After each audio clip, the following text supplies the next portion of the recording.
Hello and welcome to the Today's Homeowner Weekly Podcast. We're here to help you with the challenges we all face as homeowners. I'm Danny Lipford. And I'm Joe Truini. And each week, Danny and I are here on the podcast to answer any and all home improvement questions. And we want to hear from you. Send us your questions or comments at todayshomeowner.com/podcast. Okay, Danny, let's get started.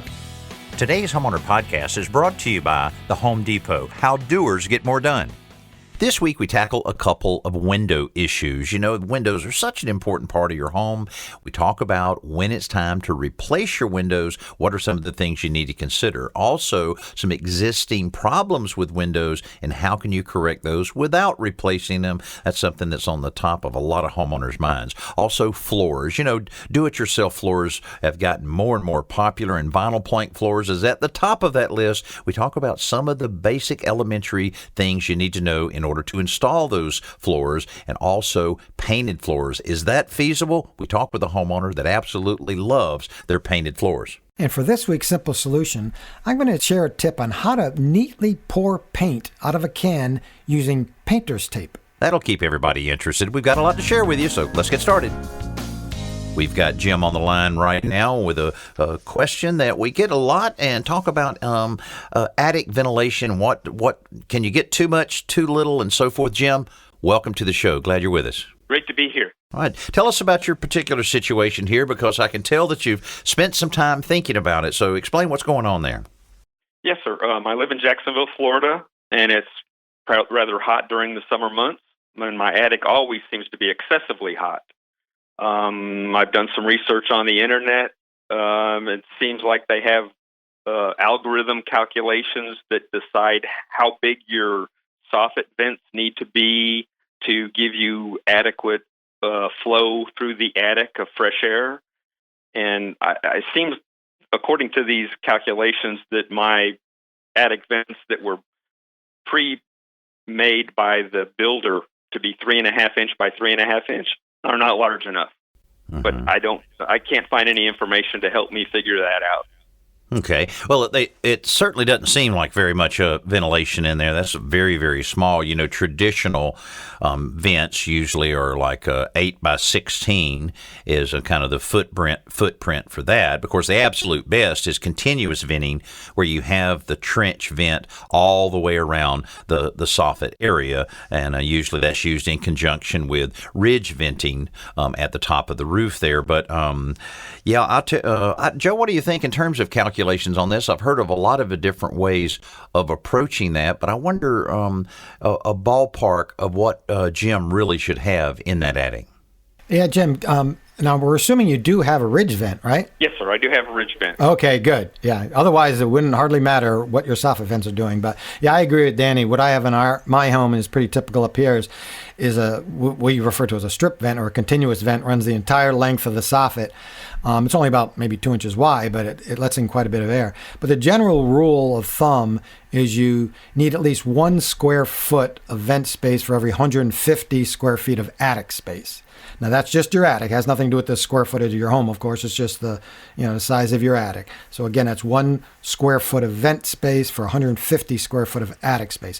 Now, you can do away with some of those vents now this is a big if, but if the attic floor has been air sealed, meaning there's a vapor barrier and everything's caulked really well and there's almost no heat coming up from the house itself, then you can extend that 1 square foot of vent area for every 300 foot of attic floor space. I would err to the side of the 150. You cannot have, if the question is, can you have too much airflow into your house? No. Especially if it's flowing out, So I would always err on the side of having too many vents as opposed to too little. And 3.5 by 3.5, I didn't even know they made vents that small. You'd have to have a lot of them. You'd have to have them every 4 inches, at which point you might as well put in a continuous vent. So, you could do the calculation, measure your attic, get the square footage, and then add up all those 3 by 3s, 3.5 by 3.5 inch vents. But I suspect you're probably going to have to enlarge at least a few of those to get the proper airflow that you need. Well, that makes a lot of sense. The house was custom 30 years ago, and right. They literally made little pieces. They cut a hole, installed a screen, and then put little trim pieces around to make the 3.5 by 3.5. So it's not an actual vent. Yeah.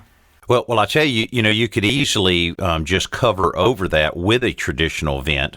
And now I have in my notes here 60. You actually have 60 of these small vents?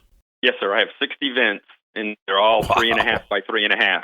Wow, that must have taken days to put all those little bitty pieces of trim on there. Joe, see, that would be 4 pieces of trim times 60 is 240 pieces of trim. Wow. Somebody was getting paid by the hour. With at least 2 nails in each one, so do the calculations. There's a lot going. There's a lot going. But I think that would work well, Jim, if you found some 8x16 vents and basically created you a little template, a little cardboard template that you could position over each of the vents, or as Joe mentioned, at least do maybe one side or 2 long sides of that of your house. It's not fun to cut upside down like that. You'll have sawdust in your hair for days, but it is the way to do it in order to increase that footprint. And if you increase it, go from this to that size, which is give or take, three quarters of a square foot, you're going to supplement it very, very well. But you do need to make sure there's no insulation in the attic that's covering up this ventilation. A lot of times, attic ventilation or attic insulation will get over into these overhang areas and really just render it just about useless. So you'll want to make sure that has a free path to bring that fresh air in and then to be able to exhaust it all the way out of the ridge. Sure, that makes sense. And Jim, one other thing, I'm not recommending you have to replace all these 3.5 by 3.5 inch vents. You might be able to just replace enough of them to get the necessary airflow. Just enlarge whichever ones you need, or maybe cut in new spots someplace else, new openings someplace else. So you don't need to necessarily replace 60 of these with something else. You just need to enlarge enough of them to get the airflow that's required. Okay. Is there any other kind of options to reduce the heat in an attic? Well, not really. I mean, because that's going to be a natural thing with heat rising into that cavity of the home. But being able to have this convection flow of air, with the cooler air coming in and going straight out, is really about all that you can do. I know there's some radiant panels that you can put in under the rafters that theoretically will keep the heat from the decking and the roof, actual roofing, from contributing to that heat. But it's kind of difficult sometimes to really justify that in terms of getting your return of the investment for those radiant panels on an existing home. So probably doing what you're doing here and paying attention to getting enough air going into that attic is probably the best thing you can do. Awesome. Good. Well, Jim, thanks so much for being with us, and maybe you can take care of this before next summer, and you'll be cooler, and also you'll have some extra money because you won't be spending so much money on air conditioning. Absolutely. I appreciate the information. Okay, our pleasure. You take care. Have a great week. Hey, right now we're going to jump back on the Today's Homeowner Hotline. Shirley is with us. Shirley, welcome to the Today's Homeowner Radio Show. Thank you for talking with me. Absolutely. Tell us about your windows and problems that you're having there. Well, we bought this house about 7 years ago, and it's great. We really love the house. But once the winds came from the storm, it blows the rain straight across instead of down. And even though we have eaves out about 1.5 feet, well, we got water in the living room and we got water into the bedroom. And it was very frustrating because, everything looks great, but something has happened, and when that water comes in on the windows, it drains down and it drains through the wall and comes into the floor. Oh, boy. We had several buckets of water in the living room at 10, my husband said, and then we didn't know this, but that night when we went to go to bed, we walked up about halfway of the bed, and the carpet's soaked. Oh, so it came into the bedroom as well.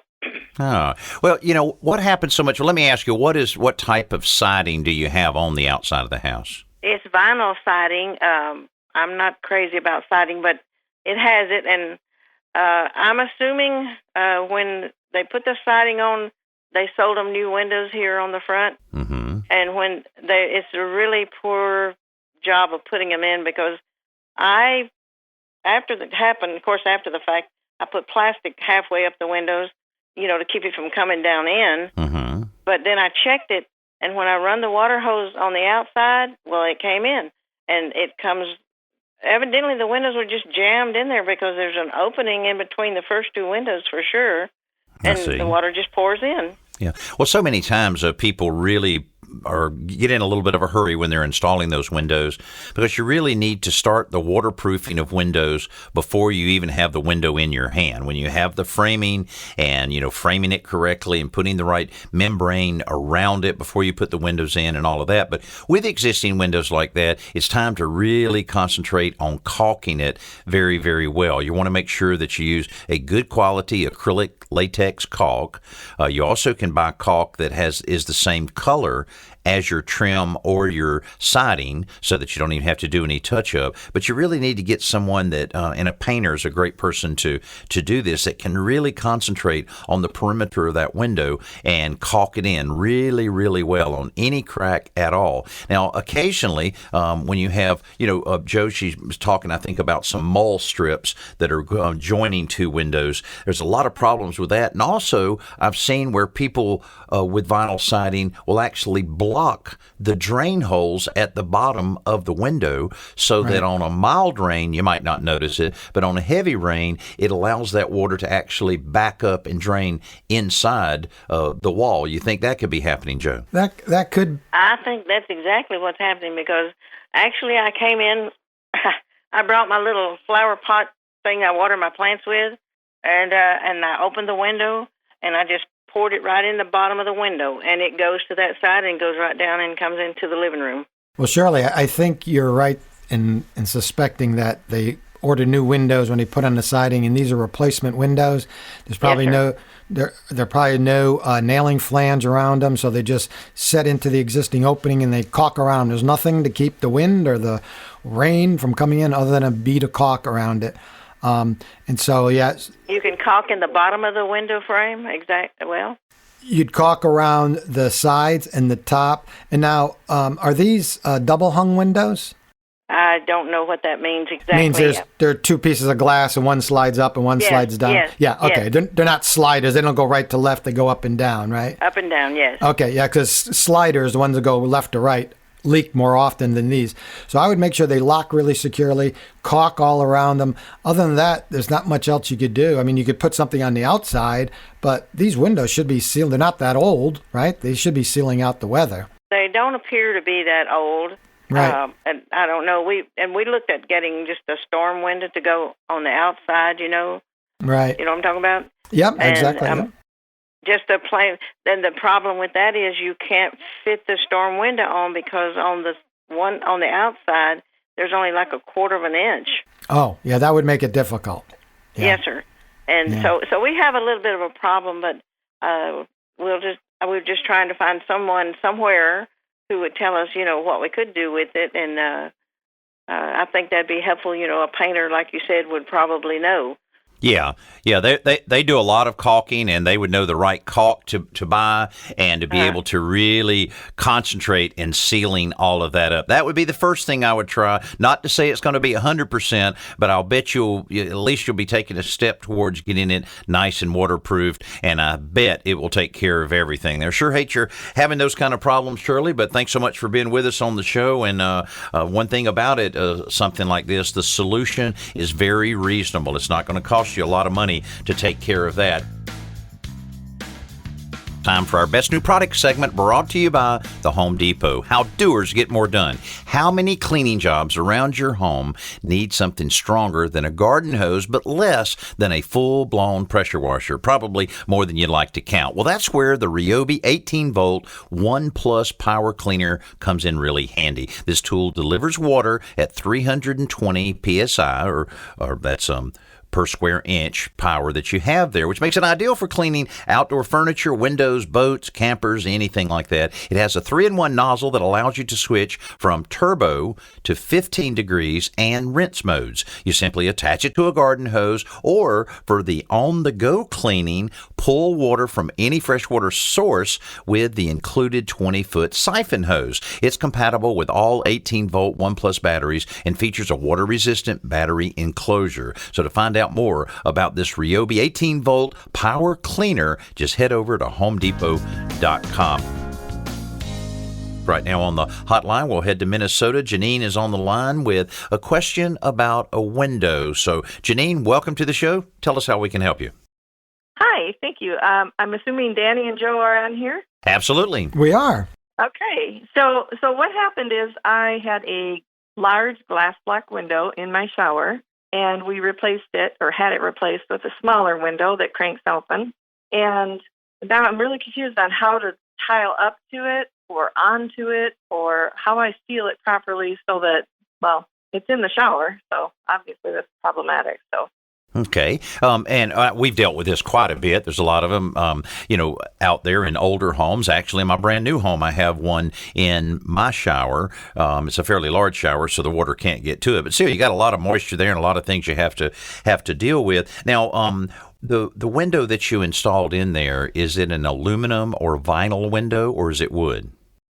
It's a vinyl window, but it does have, and I didn't see how they installed it, but so they put the window in and then they put some sort of window sill that, brings it out to be flush with where the sheetrock would go, or the dirt rock, or whatever they call that, the cement board. Right. Yep. Mm-hmm. Okay. Well, normally there's lots of different ways to do it, but the way I did mine is I didn't have any trim around it, and I actually didn't have a window stool at all, and I just brought the ceramic right up to the edge of the frame of the window, and then we sealed it very well around it. Of course, this is a wood window, so I, of course, put an extra coat of course, I stained it, and I put 3 coats of urethane on the inside to protect it, and then I just brought the tile up to it, and then it had a small little crack there that we were able to very carefully caulk, and I'm in good shape. And I would think you would be able to do something very similar in bringing that ceramic right up to it on the sides. I don't know if it goes over the top of it or not, but either way, but bring it right up to it, and then just caulk along the edge there. Joe, any input on that? Joe's done a lot of ceramic work over the years and dealt with a lot of things. Have you dealt with this very much, Joe? Yeah, I have. And Janine, you said it's a crank out window. Now, this is a casement window or an awning window? Is it horizontal? Awning. So it's an awning window. Yeah, perfect. So it's up a little higher, so you crank it out. It's hinged at the top, and the bottom kind of swings out. That's good. What I would recommend is, since they put in what you call the window sill or whatever they have that comes out flush with the backer board, the cement backer board. Now, this has not been tiled, the wall. Is that correct? Well, the wall, it was tiled up to the previous window. So, right. I obviously have to tile into it. Yeah. Okay. So I have to take some of the tile off to begin with. Okay. Well, I would tile up to that opening, and then on the interior where the window stool, some people refer to it as the sill, but the interior part, instead of putting tile there, I would put a piece of stone or even a piece of solid surfacing material. You want one solid piece. You don't want tile that would have any kind of joints in it, and it would have to obviously pitch down toward the shower. Now, right now, it might not, which isn't an issue because the tile setter can put more mortar in the back and he can pitch it so it's sloping down. And if you have that one solid piece set in mortar, sloping down, water would run off. The perimeter of that piece would have to be sealed, not with grout, but with caulk, some kind of silicone or siliconized caulk. And that would be the best thing to keep water, because it's a vinyl window, so the window itself, the glass and the vinyl won't be affected by it. And caulk everything else. You can tile up or put stone again up the sides and across the top. I suspect that this is high enough that it doesn't get direct water splash, right? It's not. Yeah, well, and I'm short, so there's really nothing that gets up that high. Oh, good. So, but that's what I would recommend is, just caulk where you around that sill, but make it out of one solid piece of some water-resistant material. All right. Well, thank you very much. You're very welcome. Hey, our pleasure, and thanks so much for being with us here on the show, and I hope the rest of your week goes well. Thank you. You too. Stay safe. Well, let's go right now to today's Homeowner Hotline. Jasmine is on the line with us from North Dakota. Jasmine, welcome to the show. Hi, thank you. Tell us about this little doggy and what the doggy did to your house there. Tell us about that. It's so unfortunate. I've been fostering dogs since last spring, and the last one I had back in September, I think it was. I was trying to keep him separate from my dog, and so he was in this bedroom. He did fine overnight, and then I put him in there when I was at work in the morning and came back for lunch, and he had tried to dig his way out of the room. So down to the concrete floors, the carpet's totally ripped up, carpet everywhere. I just shook my head. I didn't know what to do. So now I'm thinking about replacing it with luxury vinyl plank, and Home Depot is telling me to do it myself. So I'm asking you, how do I do that? Okay, all right. Well, I'll tell you what, it really is easy. I've installed lots and lots of the luxury vinyl planks, and it just seems that they're getting easier and easier. But now, they're not very forgiving in terms of a subfloor that's not nice and smooth. If you have any, first of all, if you had carpet in there, you probably had the tack strip around the perimeter of the room that will need to be removed. And then if you have any significant seams, well, let me ask you this. Is this going down on concrete or wood floor? Concrete. Okay. All right. Well, that's good. So if you have any little divots here and there or anything that would transfer that misshape up through the floor, you'll want to sand it down or you'll want to fill in the hole, anything like that. But you probably are in pretty good shape from that standpoint. Clean it really, really well, and then you're ready to start the process of that. Now, the traditional way of doing that, and I'll bet you're going to ask me which direction the vinyl plank goes, Yeah. left or right, or all right. Well, I don't think there is a standard way of doing it. I have always been of the opinion that you want to make the room bigger, so you would want to, as you walk in the room, have it extend out. We'll see what Joe says in a second, but just continue straight in front of you is the way that I would normally do it. And normally you stagger them halfway. So it's a 4-foot piece. You would go, 2 foot, start off with maybe a 2-foot piece, and then you have a full length one so that it has that stagger in it like that. Again, I think that can vary a good bit depending on the exact type of vinyl tile that you get. Some has a self-adhesive back on it, but most of it now has it to where you have to install just very, very little glue, a special type of glue, and a small notch trowel that you install it on. And it's really very, very simple. And one of the simplest things is cutting it with a good sharp razor knife. You're able to do that. Joe, what do you think in terms of, first of all, on the direction of the floor? How do you answer a question like that when someone asks you that? Well, Jasmine, typically you want the flooring to run parallel with the longest wall. Okay. Right? So it makes the room look longer, and especially in a smaller room, you don't want little cross pieces going perpendicular to the longest wall. So typically go parallel with the longest wall.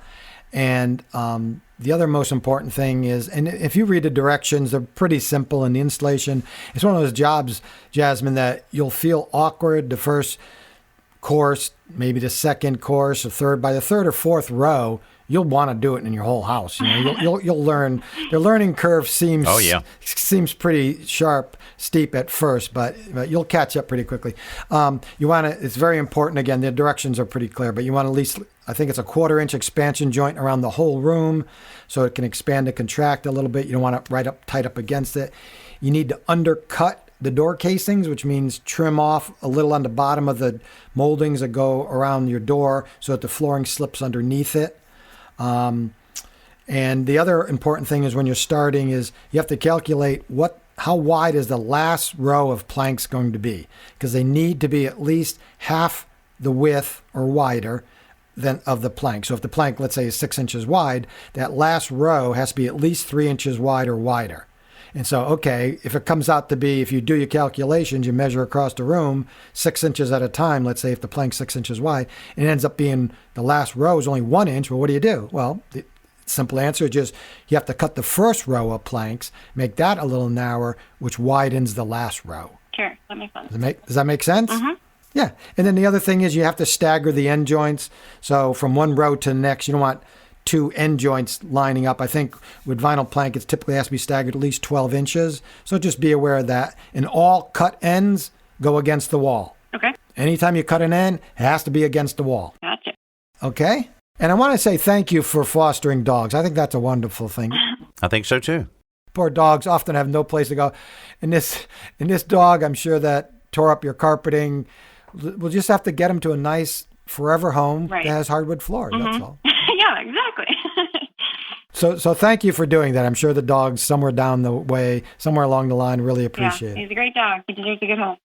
And Jasmine, you may have heard us tell this story before, but one of the last states I've ever been to was North Dakota. That was my 50th state that I went to. And so Joe and I decided to go up to Devil's Lake and go fishing, and had a wonderful guide named Zippy that took us out. We had a fantastic time in North Dakota. But when you said, when I see North Dakota, when I see dog, I think of something that I was told that day. I know where you're going. I said, Zippy, I said, I didn't know what to expect here, but everything is so flat. And in his deadpan manner, what did he say, Joe?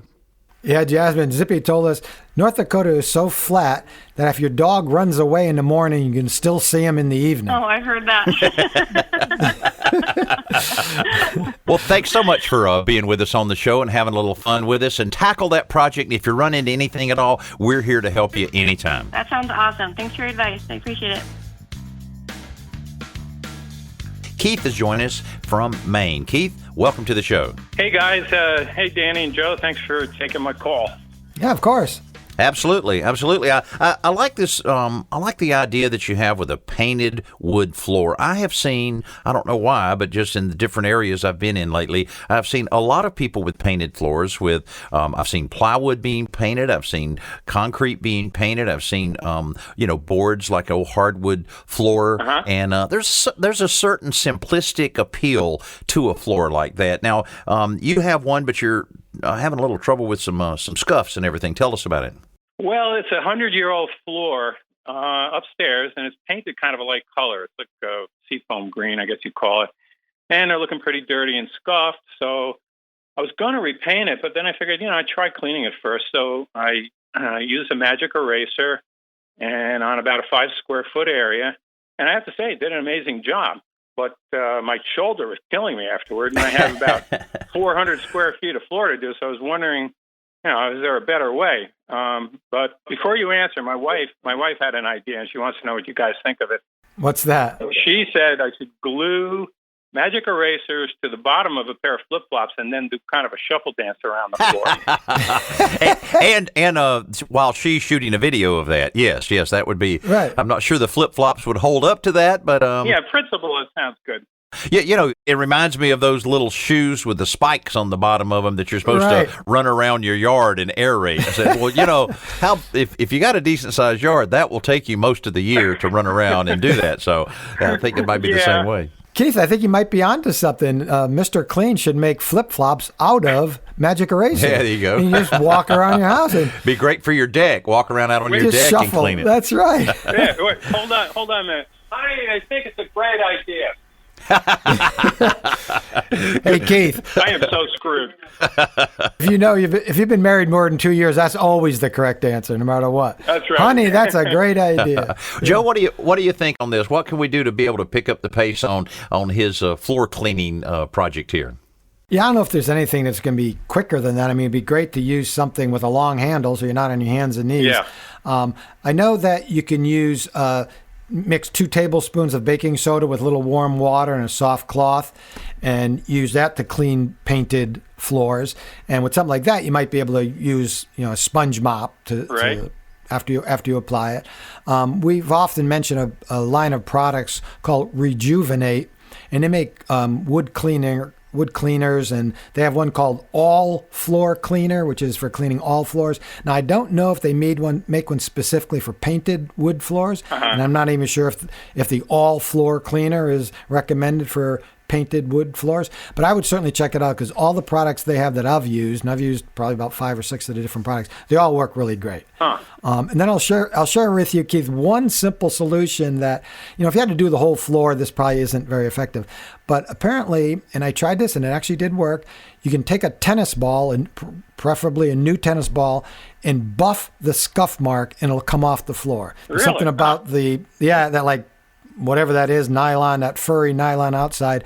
Now, that's good for 1 or 2 scuff marks from someone's black shoe heels, but I don't know if I'd recommend doing a whole floor that way. Yeah. So those are the only ideas I would have for removing those scuff marks, short of, as you suggested, you might need to sand lightly, clean the surface with TSP, and then repaint it. Avoid repainting. And it did I'm telling you, it came out great. But, are there any kind of floor machines that I could use that won't get the floor too wet or any? Right.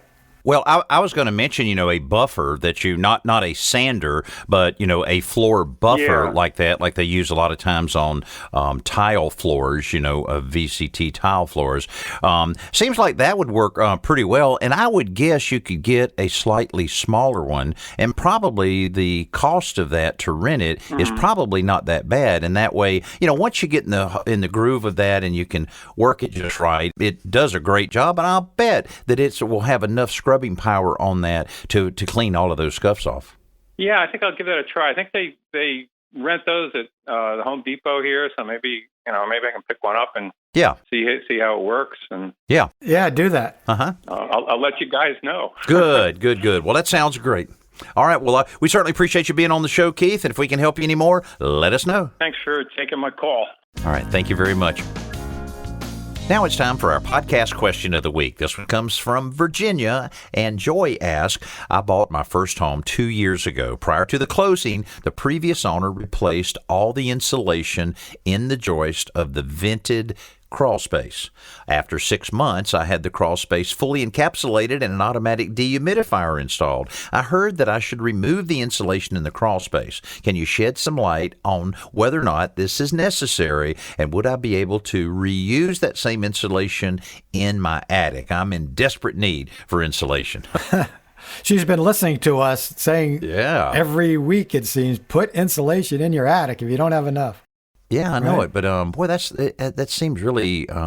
Why would someone remove all of the insulation and replace it unless it was just in terrible shape or had some kind of access need or something? I don't know. I've never heard of that, but I've also never heard that when you encapsulate and put a dehumidifier in, that you actually have to remove the insulation. I'm just not aware of that. Yeah, no, I don't think the first thing I thought is, Joy, the only reason you would have to remove the insulation is if the humidity is still too high, that it's become trapped some moisture and it's growing mold and mildew or rotting the floor above.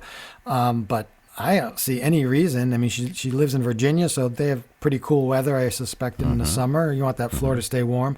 If there is any issue with it, and by the way, if it's in good shape, you can take it out and put it someplace else if you need to. If it's fiberglass, you might want to consider taking it out, putting it up in the attic, and then putting mineral wool insulation under the joist in the crawl space because it breathes much more. It's much more resistant to moisture. But yeah, I don't have any reason, again, as long as this hasn't been damaged and is holding moisture now, I have no reason to remove the insulation as long as the dehumidifier is indeed working. Right. I agree on that one. No need to do work that you don't need to do, and you can just put the extra insulation in your attic when you're able to do that. Joy, thank you for that question. If you'd like to send us a question to be answered here on the Today's Homeowner podcast, you can do so by going to todayshomeowner.com/podcast. And as always, thank you so much for the wonderful reviews that we've been receiving. We really appreciate you listening to the Today's Homeowner podcast, and we've been doing a lot of extra ones. So pay attention on, when you pull up the menu there's a lot of extra ones that we've been doing here, and we'll continue doing that from this point forward. But we really appreciate you listening to the Today's Homeowner podcast each and every week. I'm Danny Lipford along with Joe Truini. Thanks again.